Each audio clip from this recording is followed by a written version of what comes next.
putting an end to identity politics. This is the Kevin Jackson Radio Show.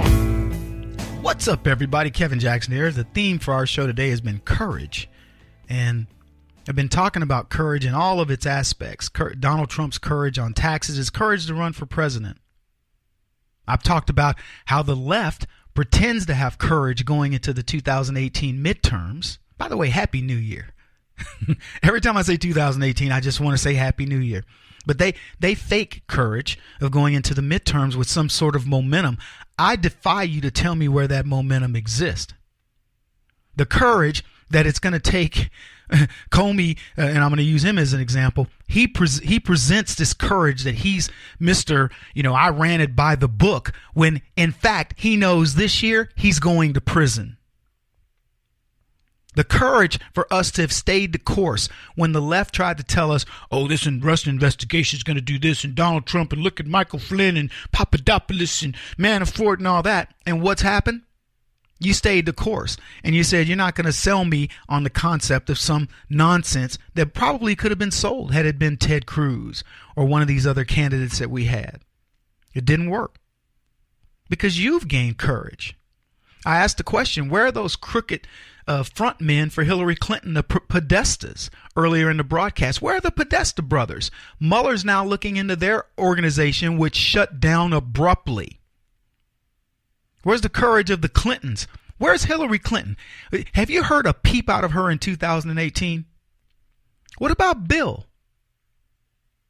Yeah, tell me who? Susan Rice? You think she's going to prop her head up?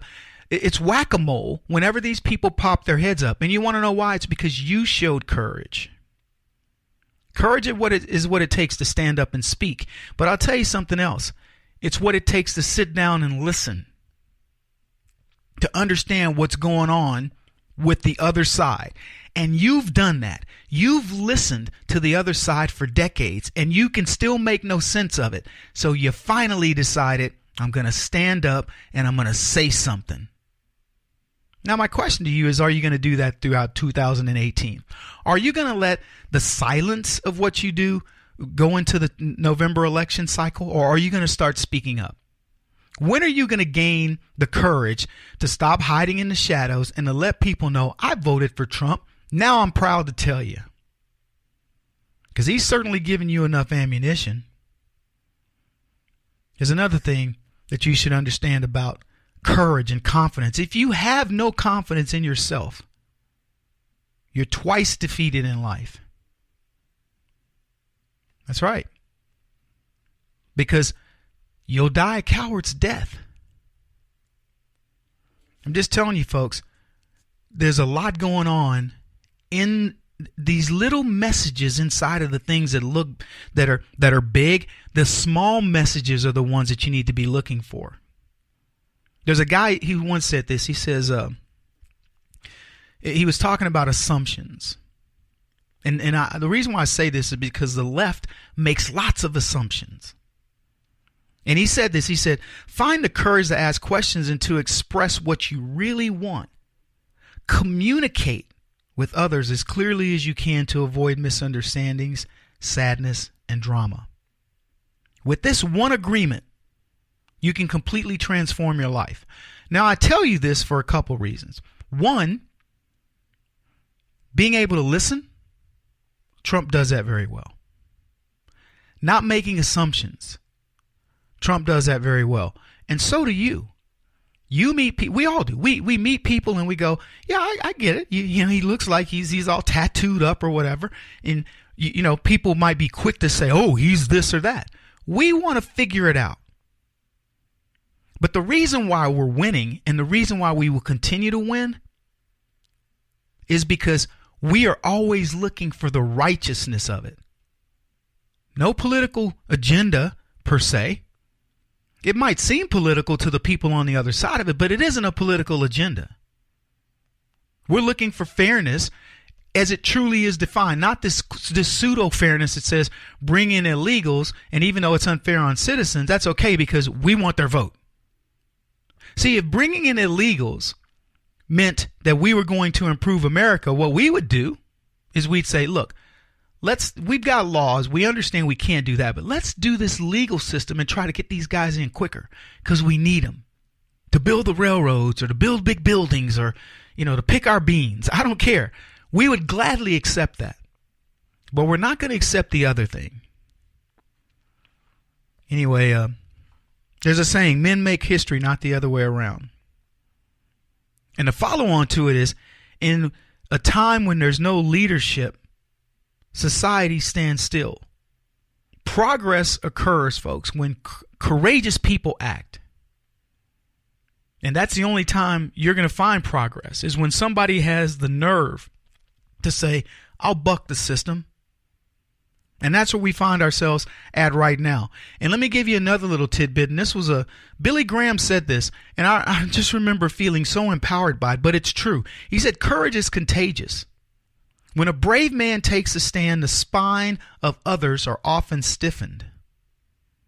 And I could go into that in glorious detail, because I know many of you have had your spine stiffened, and we actually joked about it when we would do our little commercials and little cuts. They call them bumps. Here's the net. Donald Trump's done more in his first year while being obstructed than Obama did in 8 years while being undeservedly praised, unanimous. I mean, just across the board in terms of leftism. And they don't want to recognize this.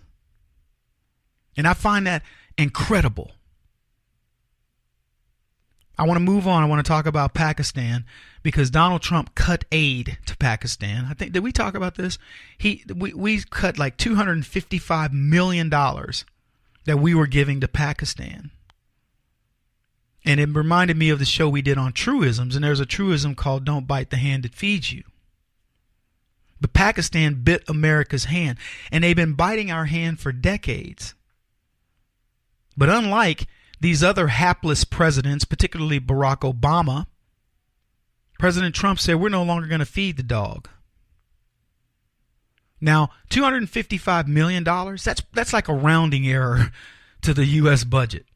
But still, it's a big amount of money to Pakistan. I didn't bother to look up their GDP, but it's a significant amount of money. Now, when he cut this, Pakistan decided to call it blackmail. And here's what they said, according to the BBC. They dismissed as blackmail Donald Trump's threat to cut U.S. aid over what he called an unwillingness to negotiate with Israel.